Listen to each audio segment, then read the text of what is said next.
Hi guys, welcome back to part 2. This is Angela with Indie Styles Boutique. If you're new to the channel, welcome to the channel. If you are a repeat viewer, welcome back. If you are a subscriber, mwah, mwah, thank you so much. We love you. Thank you for rocking with us. This is part 2 of how I prep my tumblers for my epoxy, glitter, whatever I'm going to do. Now, some people will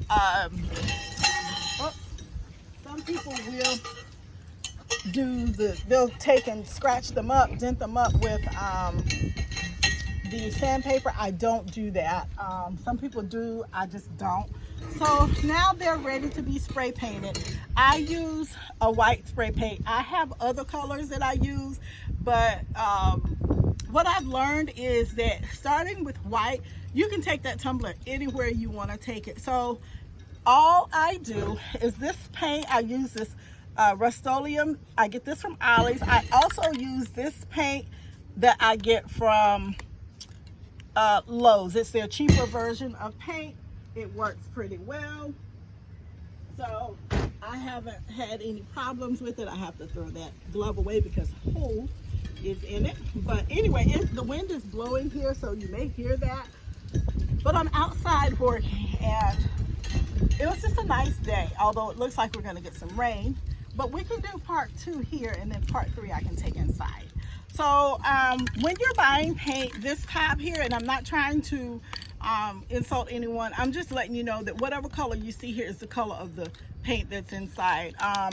So yeah, I've already cleaned these. I used the brake cleaner to clean them. That's step 1. Prep is the most important step. Now I'm just going to spray paint them. The way I spray paint, you want to shake this up. Make sure you get that ball in there. I spray paint. Oops. See, I lied. Actually, I didn't lie. I put the wrong top on this one. This is red. So we're not using red. Let's move this out of the way. I have so much paint in the garage. Now, let me rephrase that. If you purchase this from the store, the color of this cap, if you bring it straight out, is the color that it's gonna be. I'm gonna shake it up really nicely. Some people won't move their stickers. They don't remove their stickers, and that's okay if you are going to you're gonna apply your own decals and such. So what I like to do is I go up and down, spraying, and I just try to get everything. And it may not be conventional to some people, but this is what works for me. And all of these are going to be white.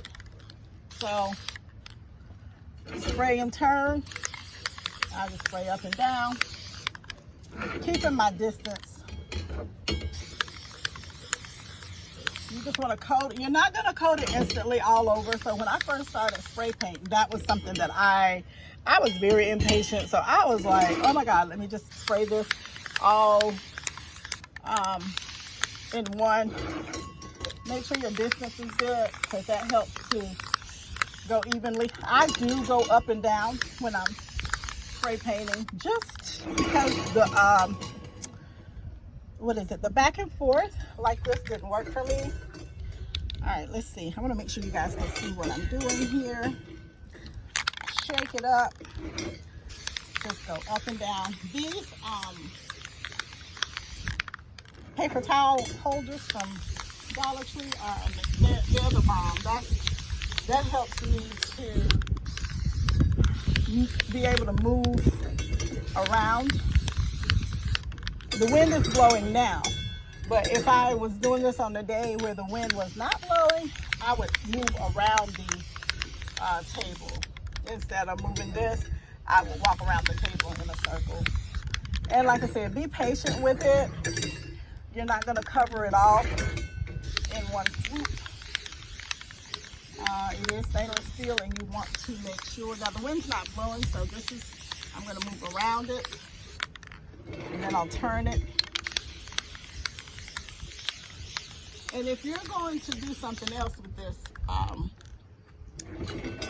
you don't have to get a thick coat of paint. You just want a nice, as evenly as possible coat of paint. That's what you want. And I'm putting all of these here because all of them are white, so I'm not running the risk of paint getting on something that's not meant to be white. All right, I'm just going to walk around a little bit. Always keep moving. Always keep moving. Don't stop moving your hands or your body if you can. That helps to avoid the spray paint from bunching up into one spot. And then you have the spills and so on and so forth. This one, it's got the handle. I am going to cover the handle as well.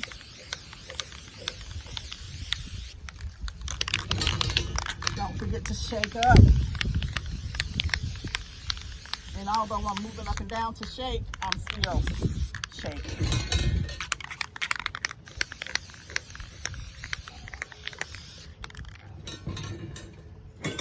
And this is all I do. I try to do enough to where when I go back to the one I started with, it's dry enough for me to apply that second coat. Typically, I will do 3 to 4 coats if it needs it. But see, my coats are very light, so I don't use a lot. I don't apply a lot. Shake it up some more.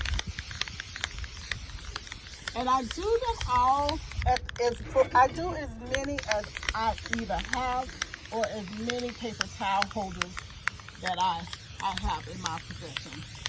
So that's how I determine how many I'm going to do. You guys see how the white is covering the stainless steel? I keep moving. I don't stop moving. That is what has allowed me to not have to worry about a lot of streaking. Now, it was a learning process. I did have to learn that. If you keep your hand moving, you can see where it's covering, where it's providing the coverage. You can just move accordingly. Now, this one is probably as much as I'm going to put on it, I think, because this is your base. Remember that. This is your base, so you don't have to get a perfectly white base because you're going to put other stuff. Like, see that one? That one's good. That's as good as I'm going to do that one. So like I said, I put enough out to where I can go back and paint it. And you see the wind blowing, so my paint is going wherever. But because I have the distance that I need and I'm continually shaking, it is going on the, oh, I touched it, but it's dry. This does dry quick as well. Even if I have like some runny spots, that goes into the my consideration of what design I'm going to use. And like I said, this one here is dry.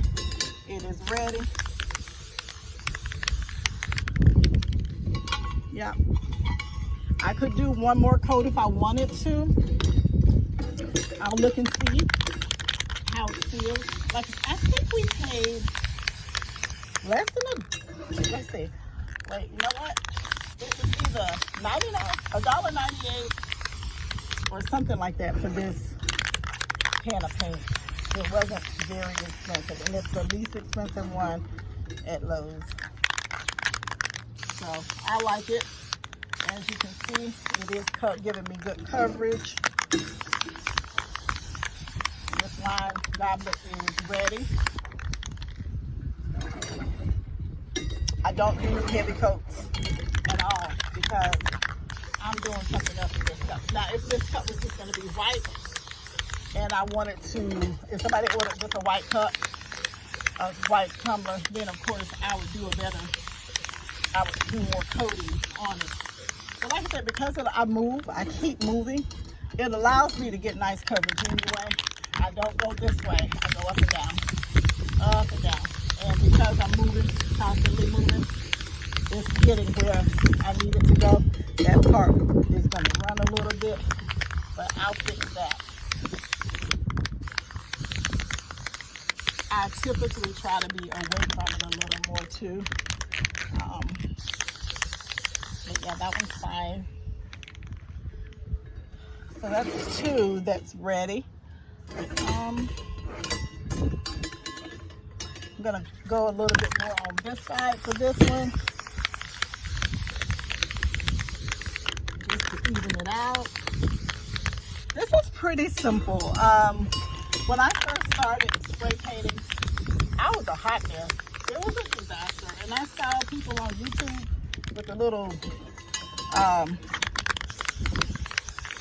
cup, the tumbler stop plugs that they use, and they were spray painting their little hearts out. And I mean, they had perfect precision with this spray paint, and I was like, okay, they can do it, I can do it. But what it taught me was you have to find your own way. Find what works for you, whatever method works for you. And this is what works best for me, and I am sharing it with you guys, hoping that you can figure out what works for you. And I'm spraying away, and this mess is not on my face. It should be though. Okay. All right.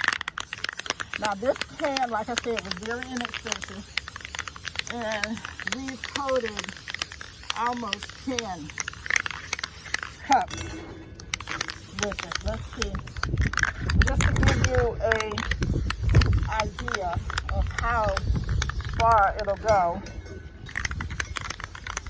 All right, that's 1, 2, 3.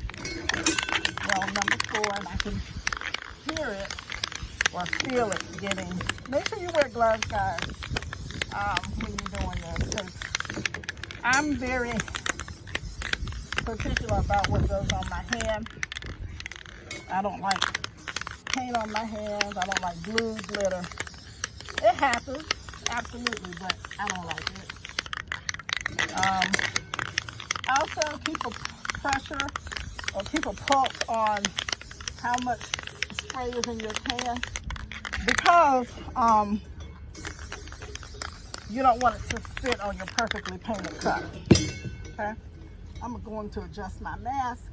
Sorry, you probably hear that because I have this headset on. So that's 1, 2, 3, 4 that I'm pleased with. And we're going to try this one.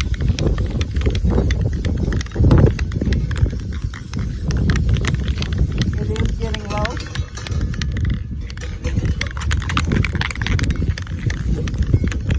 Who knows how much I've actually wasted to win? Hopefully some of my other cups have caught it. You know? Alright. This one I think is probably just solid base 4. What do you guys think? Yeah? Just a bit more.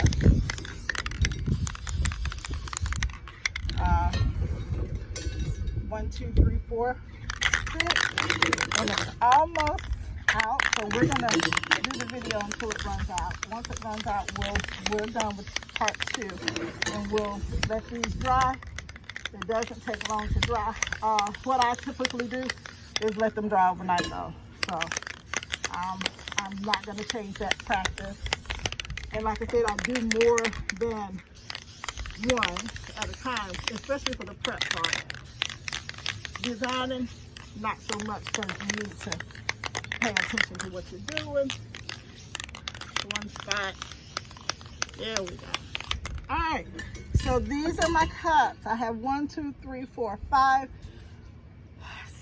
5 and 2 possibles that I can actually say they're ready to get onto the next step, which is step 3. So step 1 was prepping my cup. And just to refresh, to prep the cup, you need gloves, you need some brake cleaner, you need, what else did we need here? The tumblers themselves, gloves, you want to keep your PPE, you want to make sure you have masks, and you want to make sure you have safety glasses. All right, guys, thank you for rocking with us. Happy crafting.